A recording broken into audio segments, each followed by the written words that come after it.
You're listening to the Fast F1 podcast.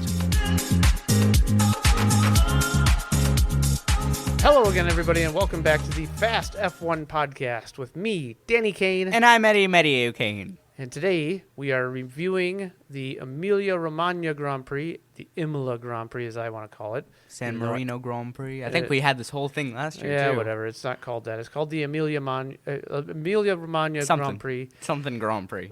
The Italian, not Italian Grand Prix. Yes. Let's stick with that one. Yes, that's right. Yes. It was a good race. It was a good race. I enjoyed it. I enjoyed it, too. I regret what I said. What do you mean? For your predictions? This was going to be a terrible race weekend. I still don't want it on the calendar for next year, though. It was pretty good. We'll see if it ever happens again. Probably not. I hope by the not. Look of it. I still hope not. I really don't like it. Well, we'll have to see. But we'll also be previewing the Monaco Grand Prix. Indeed. Which the first practice starts in like 10 hours. Yes. So get us up to speed then on some... First practice for Monaco starts in Monaco. I thought we were talking about Indy. Indy's been on my mind. Indianapolis was on my mind. It's been on my mind all day. Yeah, a lot of stuff happening with the Indy 500, but we're not here to talk about that. No, we are not. So, fill us in on some news and stuff that's happened in the last couple of weeks in F1. Well, today, or maybe it was yesterday, we're recording on the Thursday before. Yep. So it's tomorrow. Tomorrow is Monaco. Right, the first practice. Technically, if for some reason F2 and F3 have already had their practice session. I don't know why. Yeah, that's typical. For the day before? I don't think so. I mean, at race events for the support races to have some of their practices and things on the Thursday before the weekend. Yeah, that's normal. Not the F2 and F3, 23 hours. That's the way they've done it. Anyways, we've had the F1 movie come out, and the Did F1. you see it yet? I have not. I am. I don't think it's out for us to see yet. Well, not for us. The F1 drivers had like reserved seats in a movie theater or something that had their names on it. Yeah, they had an exclusive premiere. Yes. I am and I've been praying for this ever since I found out it was going to happen. I have been praying that Brad Pitt cooked something up, and that he's not absolutely flopped at all. Well, we'll have to see. We will have to see. I haven't seen it yet. Nobody has. Nobody has, except for the F1 drivers. Hardly anybody has. Hardly anybody has, yes. The actors have seen it. They lived it. So what else? What else? Obviously, we know Colapinto in the car. Yeah, Scalapinto. So I think we knew that at the last podcast that he was going to be in the car. He did better than I expected him to. Yeah, he did. Despite having a crash. I will actually say he did worse than I expected him to. And a lot of people think that he would have done better. I don't think he did as well as he should have done, in my honest opinion. You don't think he did as well as he should have done? I don't think so. I feel like he should have gotten at least 15th. Okay. He got 16th. Well, okay, it's not like he was miles off. Except he was like 12 or 20 seconds behind the next car. Yeah, well, first weekend in the car. Hasn't driven any other races this year. Didn't test in the car. I do like Colapinto, though. So I cut him a little slack. I expected him to be basically 20th in every session, and he wasn't.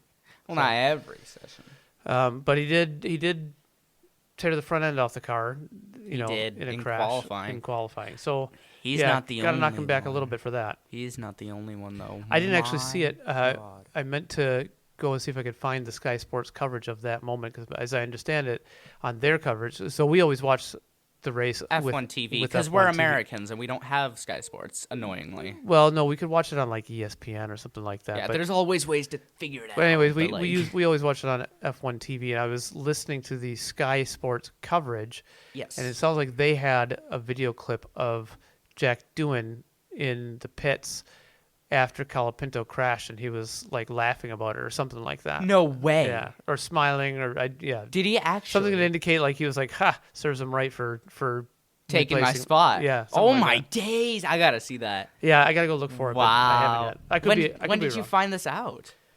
I think it was Saturday night after qualifying. You didn't tell me? I forgot about it. I was listening to the qualifying. I knew the result at that point. But anyway, what else? Anything? Anyways, oh my God, qualifying. What about it? We have had one of the biggest crashes in a very long time. We haven't had this big of an airborne crash since and I looked back at every single session. Yeah. The last one we had where we had this big of an airborne crash was the 2022 British Grand Prix.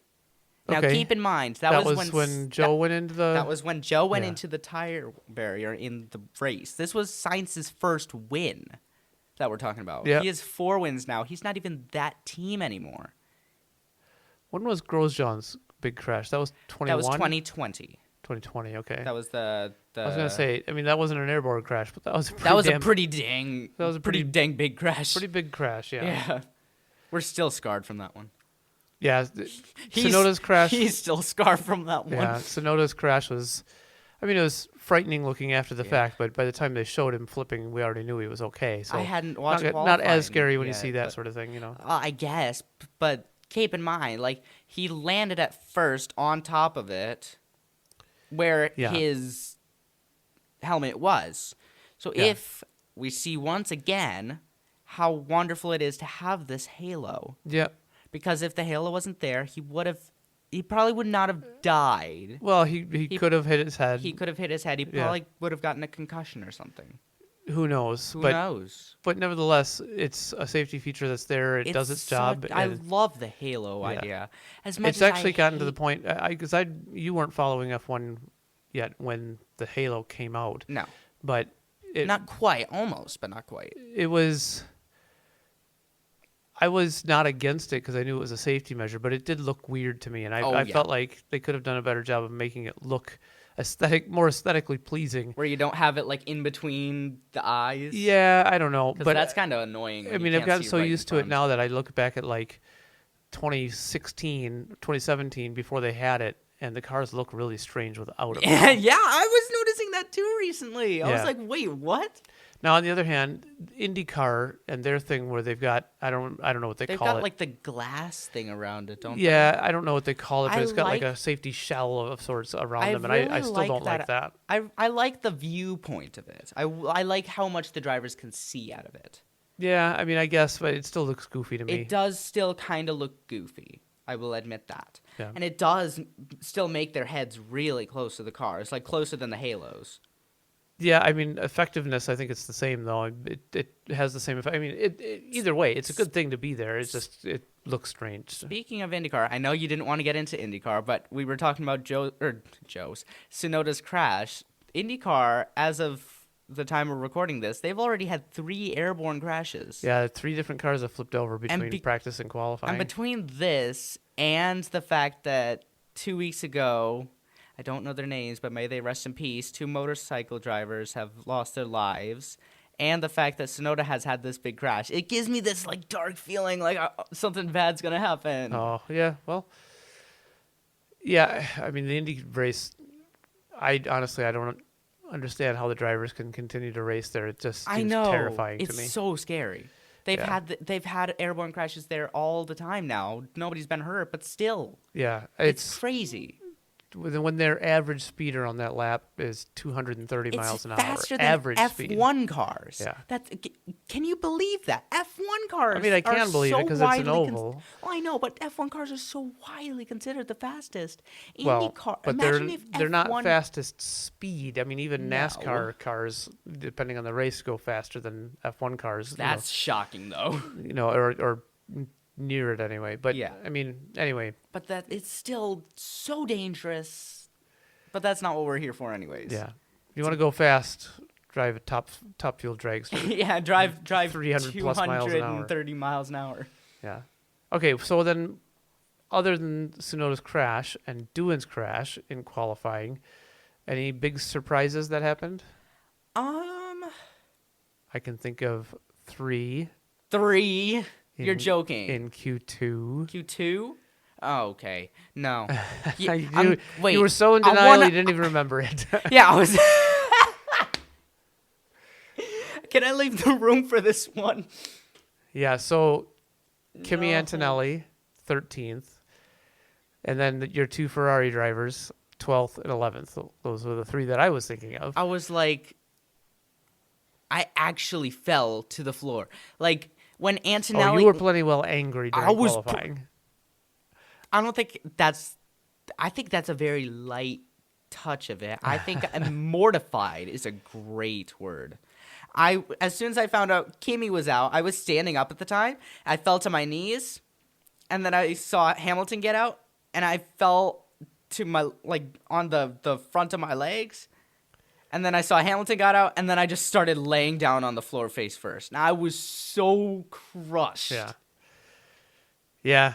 So Ferrari's had a shocking qualifying session. Antonelli, yeah, despite being a home race for him, it Obviously, he's fine. didn't go felt well. He would have felt the pressure. I can imagine. I mean, I can imagine that he can probably get maybe, away with but it. I mean, I still would- not a good result. I know, but anybody's home race, the first time they have a home race, they could probably get away I with guess, it. but when As far Alonso's as- out qualifying them on mediums, and I know, Stroll, and Stroll was out qualifying them on mediums. I was so surprised. Stroll, who's like the worst qualifier. Yeah. The one time he actually makes it out of Q3 for one or Q1 for once. Hey, I'm finally doing the same Yeah. thing as you now. Yeah. He actually does it on the flipping mediums. But up at the front, it was a McLaren on pole again. It was Piastri again. Second pole for Piastri in his career. Honestly, we'll see more of that. It was for him this Verstappen season. in second then, Mhm. and was Russell in It third? Yeah, was Russell was third. Lando. No, Russell was third. Lando was It fourth. was Russell. Yeah. And then Lando was fourth. fast forward to the race, we had Piastri got away well. Verstappen didn't get away well. But made the move of the season. What a move. And the thing is that the fact that this is the craziest part. Me and my dad we really don't like Verstappen. Like your least favorite driver on the grid is Alonso, but we both really do not like Max Verstappen. I wouldn't say Alonso's my least favorite on the grid, but he's up there. Stroll would be my least favorite on the grid. Okay, yeah, I can agree with you there. Actually, It's no, a waste of Stroll. a seat in my yeah, opinion. it's a total waste of a seat. But anyways, Verstappen is far up on ours. The thing is, Yeah, neither of us are Verstappen fans. no, But he's a damn good driver. he is a I'll give darn him that. good driver. and Yes. and he showed it with that move that he will go for a move that others won't. I think this is the first time that me and my dad have reacted to something that Verstappen has done in the craziest, like the good way. I don't think either of us said, "Oh, I think he might have done that off the track." Oh, We no. saw that. We both saw of us that. were like, "Wow!" we were good like, move. "Holy crap!" Yeah, that was It that was was an a amazing move. yeah. Like, And fair play to one of the Verstappen that greatest I've he seen. did it cleanly and oh yeah. won the race from that move basically. I was like, it was such a good move. Like, Yeah. we can't even put it into context how great of a move that was. Yep. So then Piastri couldn't stay with him. No. Um, Russell almost got him as well, actually. But Russell almost got Piastri at the start. Yeah. I mean, kind of. But kind of. He was pretty angry on the radio. He was angry because, and Piastri, by his own admission, he braked too early for the first corner, which is part of why Verstappen Well- got around it. But that was what Russell was angry about. Really? I thought it was by him blocking him because he was in the middle of the road, which I understand about why. Well, it was Piastri that, was but in- the fact that he also braked too early. I Russell can was looking at unders- possibly taking the position off of Max, but then Yeah. he had nowhere to go. He had to brake because And I can Piastri was braking. understand why Piastri was in the middle of the road is because Piastri's on his left, Russell's on his right. But because Piastri's in the middle, behind him are Verstappen on his right, Russell's on his left. Mhm. It's you can't just guard one because the other one will go through right away. You know? Yeah, that's true. I think if Piastri brakes at the right spot, he can take the full exit of the corner. But he didn't. And that cuts off Verstappen, and Verstappen is compromised, and that gives Russell an opportunity. Basically, that's what Russell's beef was down to. Yes. At least Lando didn't lose a place off the start. Yes. But- Finally, he didn't actually fall behind at the start of the Yeah. race for once. But Russell couldn't make ground up Nope. on Piastri. He was losing ground quickly, actually, There was one person who was making ground up fast. and that was Alexander Albon. And we were thinking, like, at random points during the race, could he actually score a podium? well, especially What? when they were in the safety car. Toward the Yeah, end. we were shocked. So there was a VSC and a safety car during the race. And because some guys had decided to pit early for a two-stop strategy, the VSC kind of screwed some guys up. It helped other guys. Yeah, I heard like just 2 days ago, Ocon actually pit after the first lap. I didn't actually see that. Yeah, That was a test, apparently. that was a really bodacious, like, throw anything at the wall kind of strategy move. They were trying. I found out it's actually a test for Monaco. So some teams are actually considering using that exact thing for Monaco with the two-stop strategy. I was like, well, Imola's not really the place you could test that, though. Well, their thinking was that it was going to be a two-stop race, and that it was going to be really impossible to pass, because traditionally it is very difficult to pass at Imola. It wasn't this time. There were a lot of good moves. Yeah, actually. they were. But Cough, typically, turn one, cough. yeah, typically Imola is very difficult to pass. So they were banking on the idea that we'll be able to catch right back up to the back of the pack, and then we'll have we'll have a stop done, and it didn't work out. It was never going to work out really. But then when his car failed, then it really didn't work out. Yeah. And But then Ferrari, who was the other one that it was Antonelli, wasn't it, that had to park up at the side of the road? Yeah, it was. So that brought out the safety car, and that bunched up the pack. And at that point, because of the way that the pit stops all worked out, you had Verstappen on fresh tires. Wow. Yeah, you had Verstappen on fresh tires, followed by Piastri on old tires, Old tires. followed by Leclerc on old tires. How did they mess it up? They could have actually won this race, Yeah. in a couple of ways. When they got going again, Norris had fresh tires, and we were saying, "Oh my gosh, we could probably bet," and we were like, "We could bet this. I could bet this. I could bet this that McLaren are gonna swap their drivers around." Well, we were certainly saying that they should swap them around right away But if they wanted to have took any. them forever.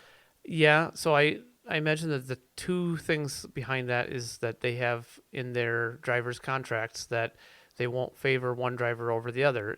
And the thing is, they were on different tire strategies, so I think that probably negates that part of their contract agreements. But the other part of it was, and the more likely scenario is that McLaren probably felt like they weren't going to get Verstappen either way anyway. Yeah, so it was like, well, we can't tell Piastri to let Norris go when Norris isn't going to be able to catch Verstappen and pass him. So just let them duke it out on the track, settle it themselves. But he could still also go for the fastest lap.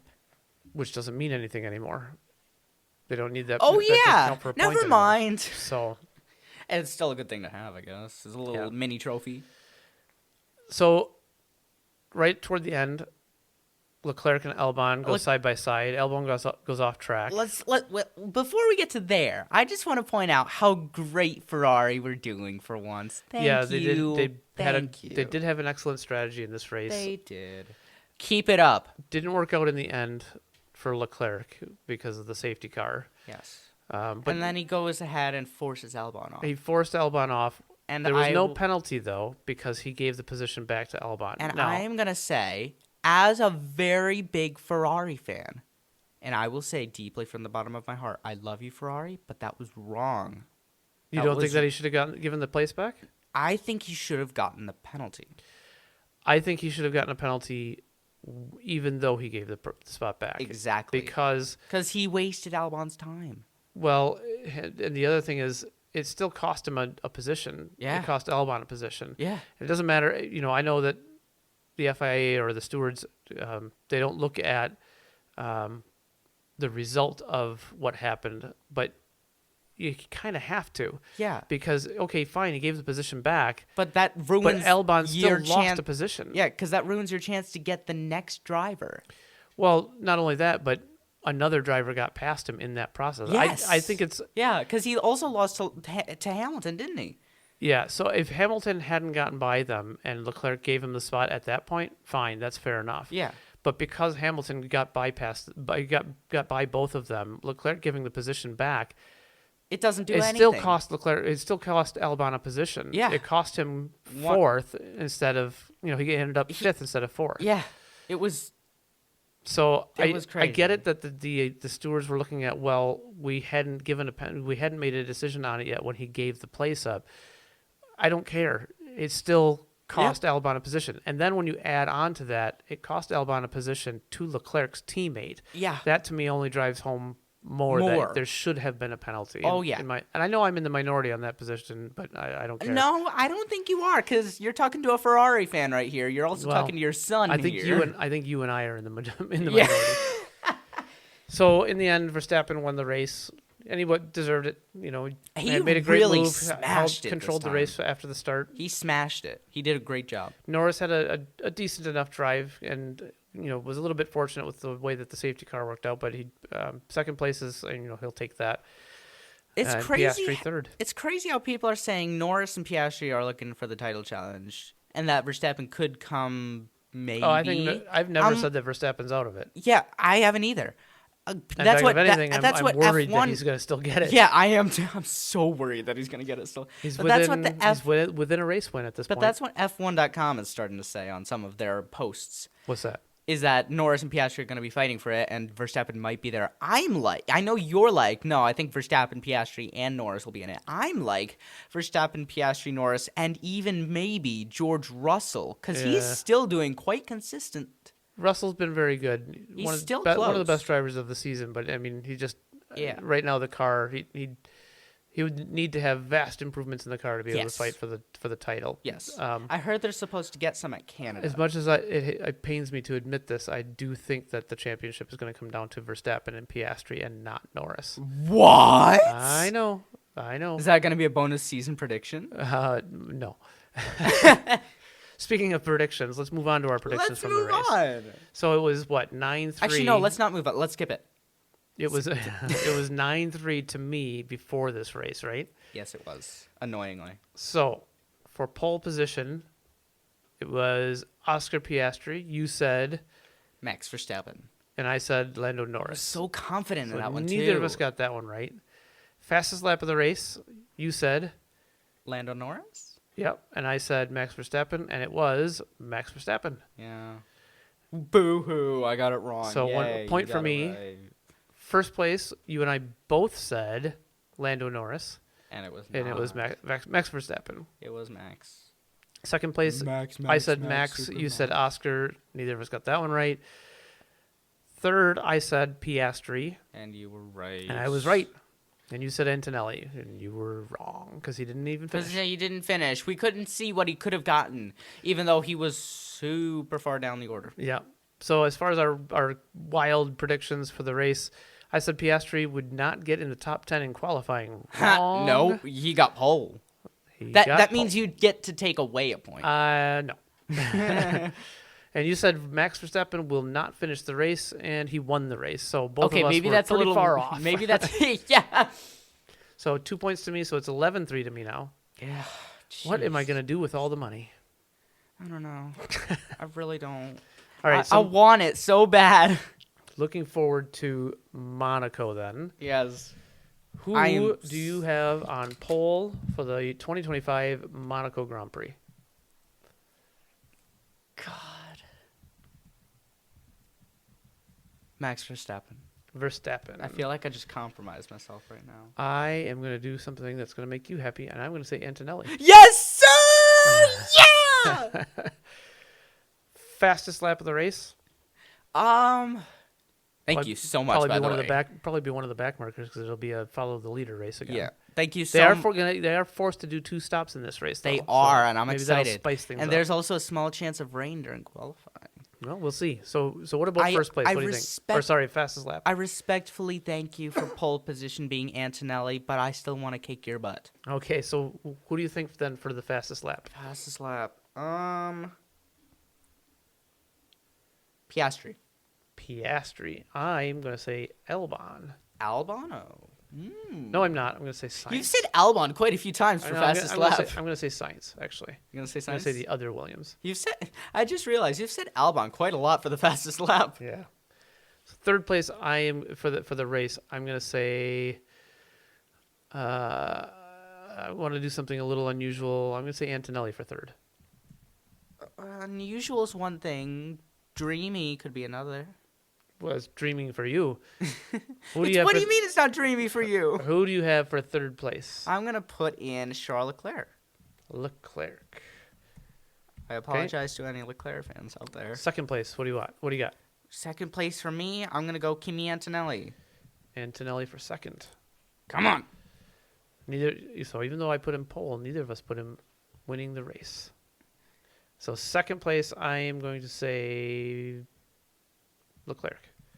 Charles Leclerc. So you and I have switched the two of them. So now, here's the thing. So who's the winner of the race? One of us, or we both have three of these championship contenders, 4 of these championship contenders maybe, that we could put in our top spot. Yep. 1 or even 2, technically, could actually not even be on the podium.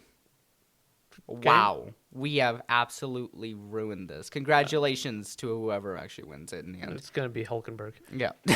Yes, it will be. All right. It'll So be first Nico. place then. It'll be Jack Doohan. Yeah.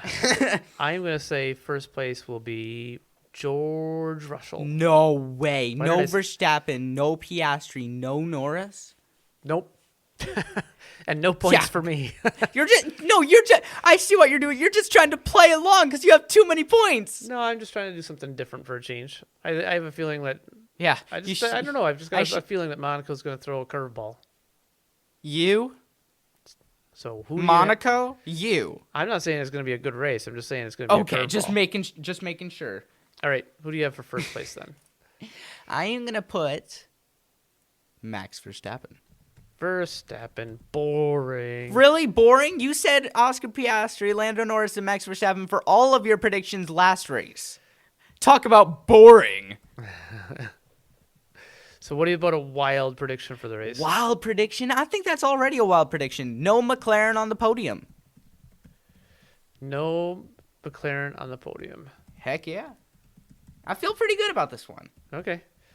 I am going to say Actually, I say that every time. It never happens. that the forced two-stopper will still make for a boring race. Of course you would say that. Well, at least I won't have to hear you complain about it this time because you're going to be out of town. That's true. You're going to be watching on the race on your own. I This will is be this is probably busy the on a first- bicycle. This is probably the first time I've actually ever watched it on my own. Yeah, I may not even get to see the race be until honest, yeah. like Monday because I'm going to be busy on the bicycle for the next. You're going on a 72 hours. long trip. Yeah, so over the course of 3 days, I'll bike about 120 miles. I'm so happy camping for out you. trailside along the way. So I'm so happy for you. Yeah, it'll be a fun You're trip. going to have so much fun. I hope to. Yeah. So speaking of that, I need to get packing because I have to You leave in do. about 12 hours. Not Yeah. even 12 hours. Yeah, we're so, recording this at night. He's got to get ready right in the morning. Yep. So we got to wrap this up. We do indeed. All right. So we will talk to you again after the Monaco Grand Prix. So until then, I'm Danny Kane, And I'm Eddie Medio Kane. and this has been the Fast F1 Podcast. Bye.